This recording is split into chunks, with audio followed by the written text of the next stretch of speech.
I want to thank you for selecting the C course as a tool for you to build your skills.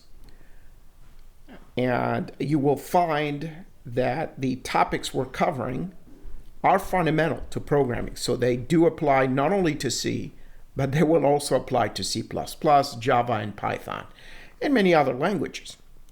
So the important part here is to try to get the understanding that programming is an exercise of manipulating memory and its content, and with the use of the processor within your machine or your computer for an outcome that is desirable in terms of what the application is supposed to be covering.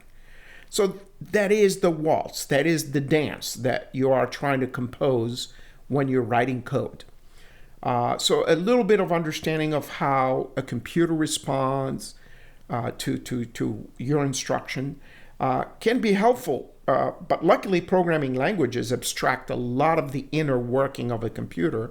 So now you're dealing with a language that is closer to us, to either English or Hindi or French, in which you're going to be writing code, and that will be your source code.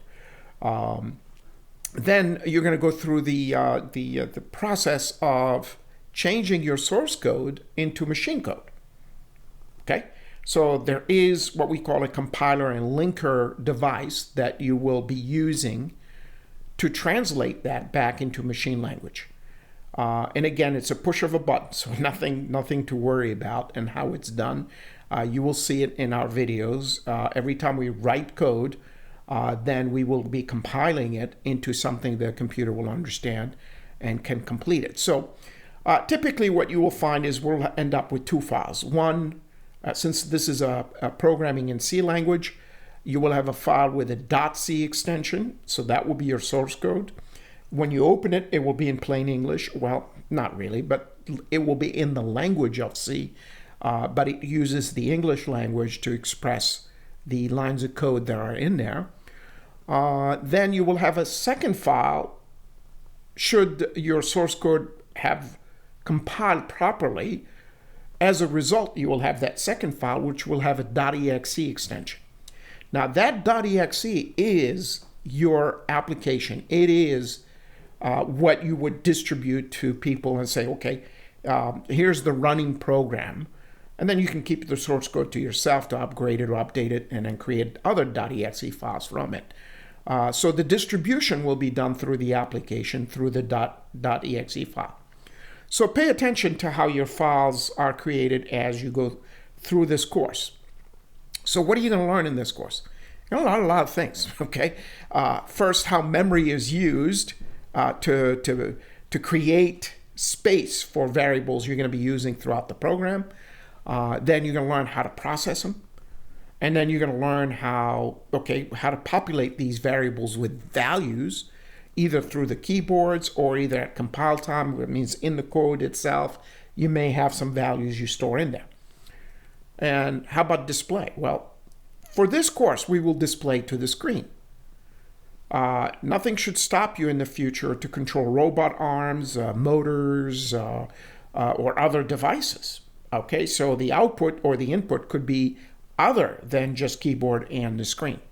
But for this course, we're learning the fundamentals, so we're going to concentrate on our I/O devices being the keyboard and the screen. And that's how we're going to visualize and implement some of the applications that we're going to be running. So they're going to be centered around these two items. So what you're going to learn again is how a program flows. You will also learn how, what I mean by flows is, sequential programming. We could have loops, we could have if statements, because that's how life is, So you may have a question and the answer might lead you in one direction or the other. So programming, in other words, is trying to simulate or emulate the way we think, the way we process, the way we take decisions, okay? It's not perfect, but it's a little more rigid. But it's as close as possible to the way we think. And eventually, in the future, obviously, we're going to have languages that are more advanced. They're a lot more intuitive than the strict, rigid code that we have to follow when we write programs in C, Python, or C++, which has a rigid syntax that belongs to that language.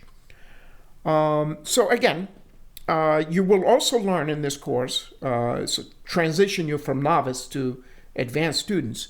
By the end, we will be covering lists, which is a data structure, and how data could be stored, typically in a linked list, for example, and then how to send the files to the data to a file, okay, and how to retrieve the data from a file. So we will conclude the course in that manner. So you're not just running programs that deal with data only when the program is alive. What if you wanted to store the data, persistent data that is, and or retrieve it later on to process it and so on. Okay, so this course will cover that, and I hope that you will learn a lot, and I will see you again for the next lesson.